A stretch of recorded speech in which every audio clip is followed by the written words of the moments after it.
Shalom, shalom, bien-aimés, j'espère que vous vous portez bien. Bienvenue dans nos capsules hebdomadaires, un proverbe par jour, éloigne la folie pour toujours.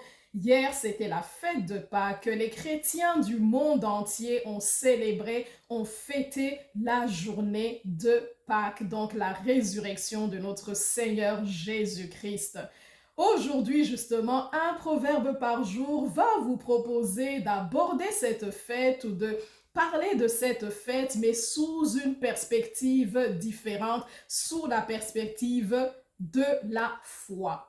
Et pour y arriver, on lira un chapitre très connu qui est le chapitre par excellence de la foi, donc Hébreux 11 à partir du verset 24 jusqu'au verset 31. Aujourd'hui, la question qu'on se pose, quelles sont les origines de la Pâque, cette fête que nous célébrons en tant que chrétiens?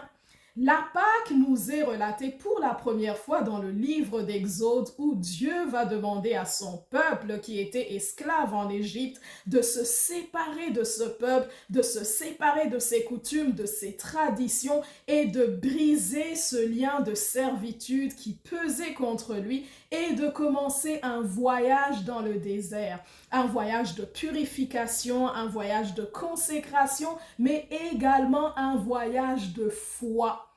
Tout enfant de Dieu, à un moment donné de notre vie, nous devons débuter notre Pâques. La Pâques, ce n'est pas une journée qu'on célèbre une fois par année, mais c'est une marche d'un enfant de Dieu.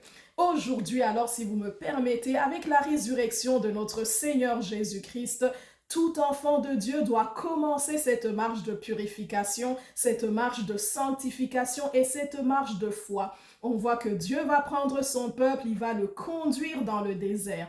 En tant qu'enfant de Dieu, même si nous vivons dans un monde où il y a des tumultes, des guerres, des bruits, on est sollicité par bien de choses, mais Dieu appelle son enfant à vivre sa Pâque au quotidien, à rentrer dans ce lieu secret, à rentrer dans ce désert avec Dieu et être conduit. Peut-être que nous avons beaucoup d'infrastructures, beaucoup de moyens qui nous distraient et qui nous montrent comme si nous n'avions pas besoin de Dieu. Mais tous les jours, en tant qu'enfants de Dieu, par la foi, nous rentrons dans ce désert peut-être volontaire. Des fois, Dieu va nous soumettre à un désert pour parler à notre cœur, comme il va dire dans le livre d'Osée, voici, je la tirerai dans le désert pour parler à son cœur parce qu'elle est distraite, parce qu'elle n'écoute pas.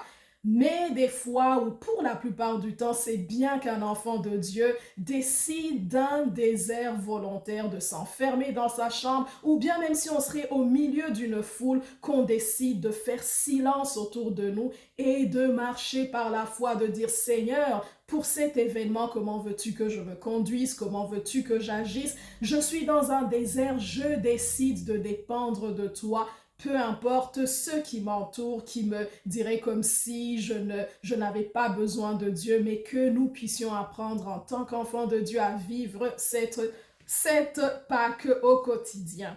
Donc, comme je l'ai annoncé, nous allons lire Hébreux, le chapitre 11, le chapitre par excellence qui nous parle de la foi, abordons la Pâque sous le regard de la foi. La Bible va nous dire, je vais le lire dans Hébreux 11, à partir du chapitre 24, on va essayer de parler d'un verset à la fois. La Bible va nous dire, c'est par la foi que Moïse, devenu grand, refusa d'être appelé fils de la fille de Pharaon. La Bible nous dit dans 1 Corinthiens 13, 10 à 12 va nous dire, quand j'étais comme un enfant, je pensais comme un enfant, je parlais comme un enfant, mais quand je suis devenu grand, quand je suis devenu adulte, j'ai pris la décision de marcher comme un adulte, de voir comme un adulte. Et ici, la parole de Dieu nous montre qu'à un moment donné de sa vie, alors que Moïse était sous tutelle, il était sous la dépendance de la fille de Pharaon, peut-être pour faire une analogie, on dirait on est sous la dépendance du train de ce monde, on se comporte comme les gens de ce monde, on se dit écoute, j'ai telle structure, j'ai telle infrastructure, j'ai tel bien, tout cela peut m'aider, mais à un moment donné, Moïse a décidé, il a dit, je ne vais plus dépendre des richesses de ce monde, je ne vais plus dépendre des façons de faire de la fille de Pharaon.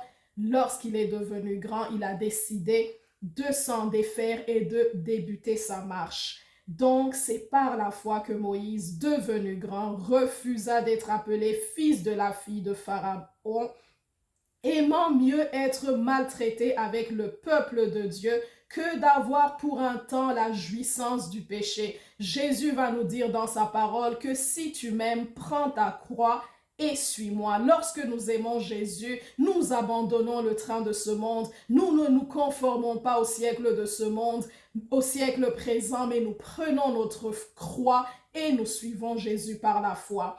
Donc le verset 26 va nous dire, regardant l'opprobre de Christ comme une richesse plus grande que les trésors de l'Égypte, car il avait les yeux fixés sur la rémunération. La parole de Dieu va nous dire dans le livre d'Apocalypse que le Seigneur a pour nous un caillou blanc. Sur ce caillou blanc, il y a un nom nouveau qui nous appartient. Et en voyant toutes ces choses, en ayant les regards sur la rémunération, le Seigneur va nous dire également que nous allons être comme une couronne entre les mains de l'Éternel, ou bien un turban royal entre les mains de l'Éternel. Certes, aujourd'hui, peut-être, il y a des choses que nous ne voyons pas, il y a des bénédictions que nous ne voyons pas encore, mais par la foi, nous savons que nous sommes cette couronne entre les mains de l'Éternel. Et cette couronne, bizarrement, le Seigneur l'a entre ses mains. On dirait que cette couronne, c'est même pas lui qui va la porter, mais c'est probablement pour la poser sur la tête de son enfant qui aura vaincu. La Bible nous dit, à celui qui vaincra, je donnerai un nom nouveau, je lui donnerai un nom excellent. Le verset 27 va nous dire, c'est par la foi qu'il quitta l'Égypte sans être effrayé de la colère du roi, car il se montra ferme comme voyant ce qui est invisible. Daniel, dans le livre de Daniel, avec ses compagnons, ils vont dire, écoute mon roi, alors qu'on leur demandait de se prosterner devant des divinités, devant des statues, ils vont dire, oh mon roi, nous n'allons pas nous prosterner devant ces statues, nous croyons en Dieu, nous pouvons nous prosterner que devant Dieu seul. Et même s'il ne venait pas à nous délivrer, nous croyons que notre Dieu peut nous délivrer, mais même s'il ne venait pas à nous délivrer, nous savons que nous avons cru en un vrai Dieu, même si nous ne le voyons pas, même si nos circonstances sont difficiles en ce moment, nous savons en qui nous avons cru et nous avons la foi qu'il a la puissance de nous secourir et de nous faire du bien. Et même s'il ne le faisait pas, nous savons en qui nous avons cru. Le verset 28 va dire, c'est par la foi qu'il fit la Pâque et l'aspersion du sang, ce que nous avons célébré hier. C'est par la foi qu'il fit la Pâque et l'aspersion du sang, afin que l'exterminateur ne touchât pas au premier-né des Israélites. La Bible va nous dire que Jésus-Christ est le premier-né entre plusieurs frères. C'est par la foi que nous avons célébré hier la Pâque.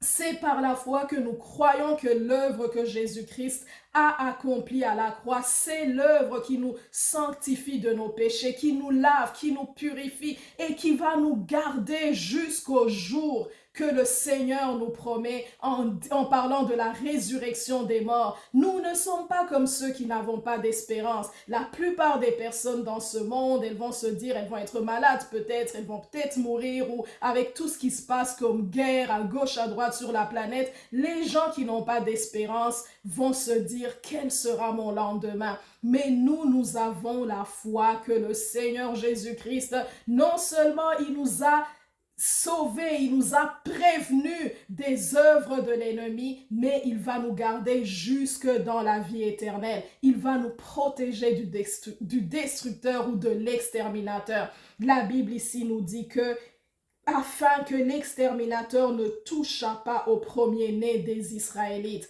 Le Seigneur Jésus-Christ, par l'œuvre de la croix, il nous a gardés afin que le diable ne nous touche pas, afin que l'exterminateur ne nous touche pas. C'est par la foi que nous célébrons la Sainte Seine, que nous buvons cette coupe en mémoire de ce que le Seigneur a accompli à la croix pour nous. Et en tant que chrétiens, en tant qu'enfants de Dieu, nous croyons en la puissance de cette œuvre qui a été accomplie à la croix et nous y croyons par la foi. La Bible va nous dire dans le verset 29, c'est par la foi qu'ils traversèrent la mer Rouge comme un lieu sec, tandis que les Égyptiens qui en firent la tentative furent engloutis. Dans 1 Pierre 3, 21, la Bible va nous dire que c'était une figure, le fait de traverser la mer Rouge, c'était une figure du baptême. La Bible nous dit, si tu crois dans ton cœur et que tu te fais baptiser, tu seras sauvé. Par la foi, nous croyons que en croyant en Jésus-Christ, en croyant en Jésus-Christ dans notre cœur, en confessant de notre bouche qu'il nous a sauvés, qu'il est mort pour nos péchés, brisé pour nos iniquités, et que en nous faisant baptiser, nous croyons que nous allons être sauvés. Tout cela, c'est par la foi. Le 30 va dire, c'est par la foi que les murailles de Jéricho tombèrent, alors qu'on en eut fait le tour pendant 7 jours. Là, ça me ramène un peu dans le texte de Luc, où on parle du fou de Gadara. Cette personne qui était liée, sa vie était dans les déserts, il était opprimé, persécuté par le diable. L'exterminateur faisait de lui tout ce qu'il voulait. Mais lorsque Jésus est entré dans sa vie, il a été sauvé, il a été libéré. Gader signifie limitation, limite. Tu ne vas pas dépasser tel bord. Mais le Seigneur nous montre qu'il a délivré cet homme. Les démons ont quitté sa vie et il a pu rentrer dans sa destinée. Il a commencé à évangéliser. Il a demandé à Jésus, est-ce que tu veux que je vienne avec toi? Jésus lui a dit, non, tu as une mission à accomplir. Tout comme aujourd'hui, vous et moi, nous avons une mission à accomplir sur la terre. Jésus va lui dire, tu as une mission à accomplir, va accomplir la mission. Évangélise ta famille, évangélise autour de toi. Donc, nous croyons que ces murs de Jéricho qui sont tombés à ce moment-là, à l'époque du peuple d'Israël, ces murailles peuvent tomber également dans nos vies. Par la foi, nous prions, nous disons, Seigneur, toute limitation, toute gadère dans ma vie puisse tomber afin que je puisse rentrer dans ma destinée. Tu l'as fait pour le fou de Gadara. Mon cas, ma situation n'est pas extrême. Tu peux le faire pour moi également.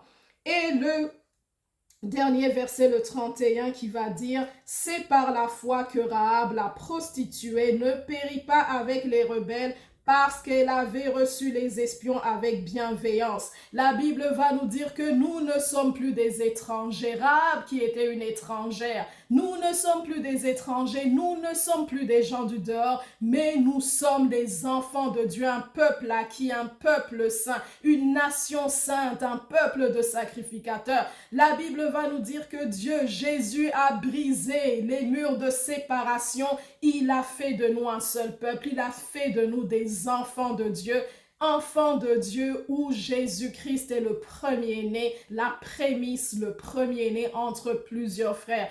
Aujourd'hui, par la foi, je crois que je suis une nation sainte. Je crois que je suis un peuple choisi. Je crois que je suis sacrificateur de Dieu. Je crois que je suis ambassadrice de Christ. Peu importe ma condition, peut-être qu'on verrait aujourd'hui, mais je crois par la foi que j'ai été appelée, que j'ai été destinée, que je ne suis plus une étrangère à la maison de Dieu, mais je peux m'approcher de mon Père. Il est mon papa. Je peux venir auprès de lui dans sa présence, comme Rahab qui n'était pas un peuple. Elle se voit devenir une reine, une princesse qui va même faire partie de la généalogie de Jésus-Christ.